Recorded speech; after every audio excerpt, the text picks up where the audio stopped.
Shalom dan selamat pagi untuk kita semua.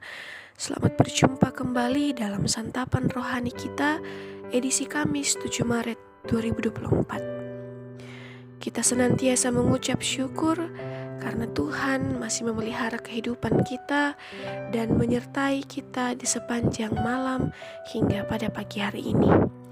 Sebelum kita memulai segala aktivitas kita pada hari ini, mari kita meluangkan waktu sejenak untuk boleh beribadah kepada Tuhan lewat membaca dan merenungkan firman Tuhan. Namun sebelum itu, mari kita meminta pertolongan dari Tuhan. Kita berdoa. Allah Bapa yang bertahta dalam kerajaan sorga, tak henti-hentinya ya Tuhan kami mengucap syukur karena begitu besar penyertaan-Mu di sepanjang kehidupan kami. Itu semua nyata ya Tuhan, karena Engkau masih menjaga kami dari malam hingga pada pagi hari ini. Tuhan, pada kesempatan ini kami akan membaca serta merenungkan firman-Mu. Biarlah apa yang boleh kami baca dan renungkan ya Tuhan, boleh betul-betul berkenan baik di hadapan-Mu. Berikan kami hati dan telinga untuk mau mengerti dan memahami serta mendengar maksud Tuhan lewat firman pada pagi hari ini. Inilah doa dan ungkapan syukur kami ya Tuhan. Sambut kami yang datang berdoa kepadamu di dalam dan melalui anak-Mu Yesus Kristus. Itulah Tuhan dan Juru Selamat kami yang hidup. Amin. Ya saudara-saudari sekalian, pembacaan kita pada pagi hari ini terambil dalam Kejadian pasal 9 ayat yang ke-8 hingga ayat yang ke-17 dengan judul Perjanjian Allah dengan Nuh. Ayat yang ke-8, berfirmanlah Allah kepada Nuh dan kepada anak-anaknya yang bersama-sama dengan dia. Sesungguhnya aku mengadakan perjanjianku dengan kamu dan dengan keturunanmu dan dengan segala makhluk yang hidup yang bersama-sama dengan kamu, burung-burung, ternak, dan binatang-binatang liar di bumi yang bersama-sama dengan kamu, segala yang keluar dari bahtera itu, segala binatang di bumi.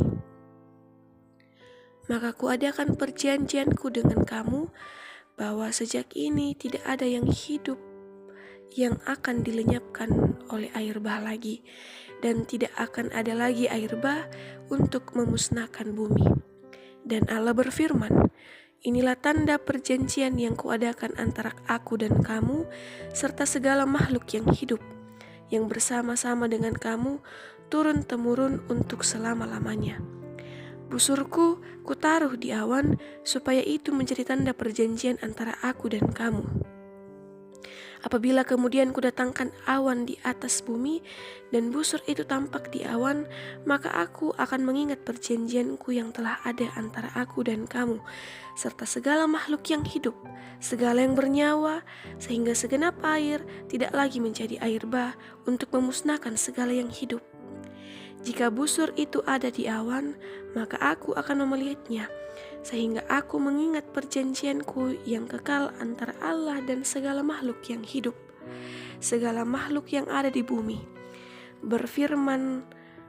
Berfirmanlah Allah kepada Nuh, inilah tanda perjanjian yang kuadakan antara aku dan segala makhluk yang ada di bumi. Amin.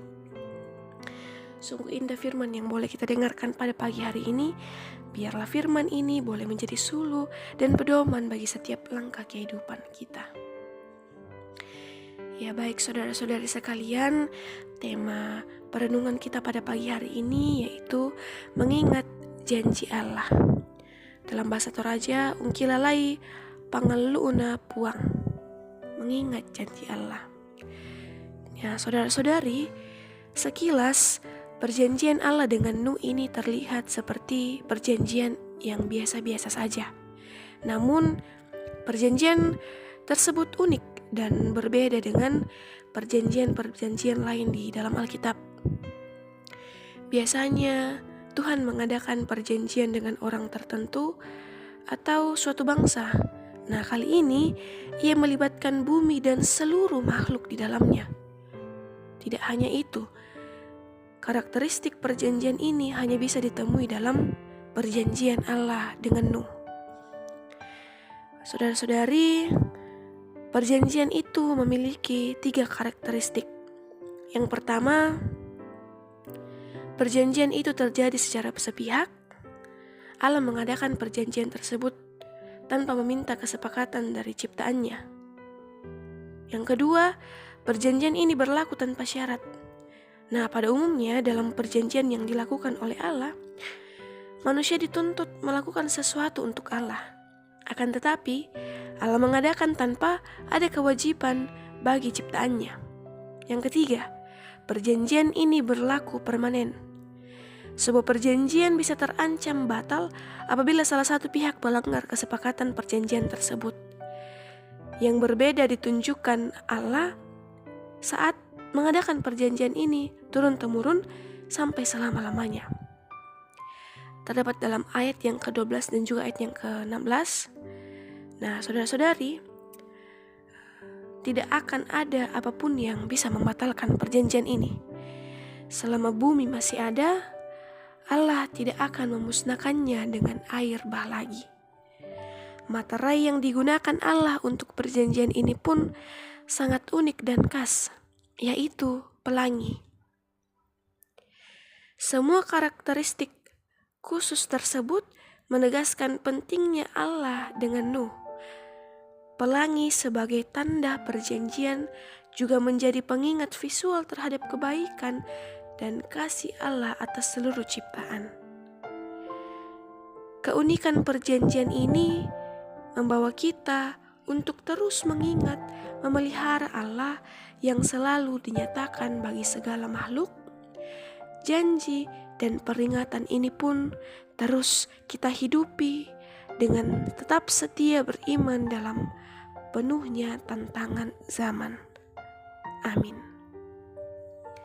Demikianlah pembacaan dan perenungan kita pada pagi hari ini. Biarlah apa yang boleh Tuhan sampaikan lewat firman pada pagi hari ini betul-betul boleh kita tanamkan dalam hati dan pikiran kita, dan terus-menerus menjadi pedoman dalam setiap aktivitas dan langkah kehidupan yang boleh kita lakukan dalam kehidupan kita. Saudara-saudari, sebelum kita kembali ke dalam aktivitas kita, kehidupan kita, mari kita kembali meminta pertolongan dari Tuhan. Untuk itu kita berdoa.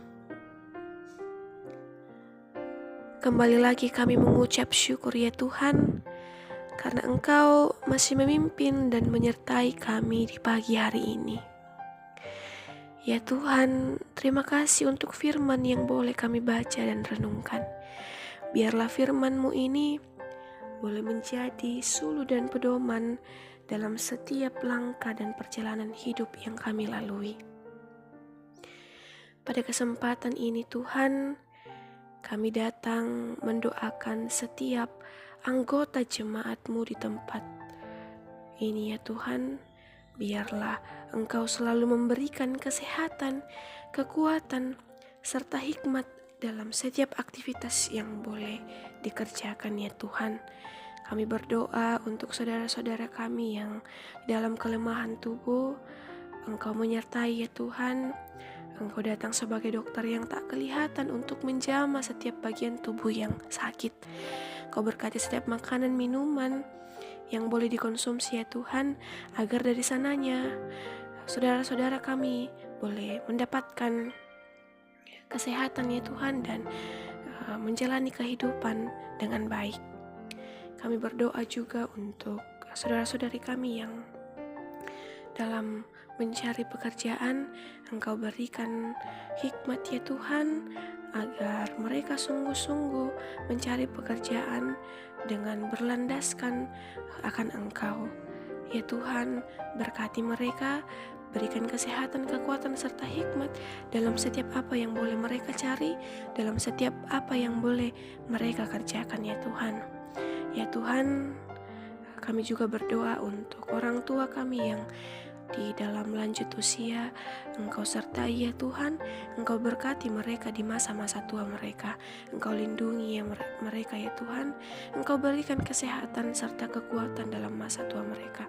Kami tahu ya Tuhan bahwa di dalam masa-masa tua pasti ada penyakit-penyakit ya Tuhan.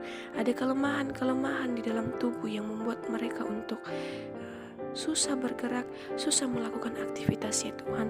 Namun kami yakin dan percaya bahwa Tuhan sanggup memulihkan, Tuhan sanggup menyembuhkan orang tua kami ini ya Tuhan. Ya Tuhan, inilah doa dan ungkapan syukur kami. Kami serahkan seluruh kehidupan kami sepanjang hari ini ke dalam tangan-Mu. Biarlah Engkau terus menyertai kami dan memelihara kami ya Tuhan. Ya Tuhan, inilah doa dan ungkapan syukur kami. Sambut kami yang datang berdoa kepadamu di dalam dan melalui anak-Mu Yesus Kristus. Itulah Tuhan dan Juru Selamat kami yang hidup. Haleluya. Amin.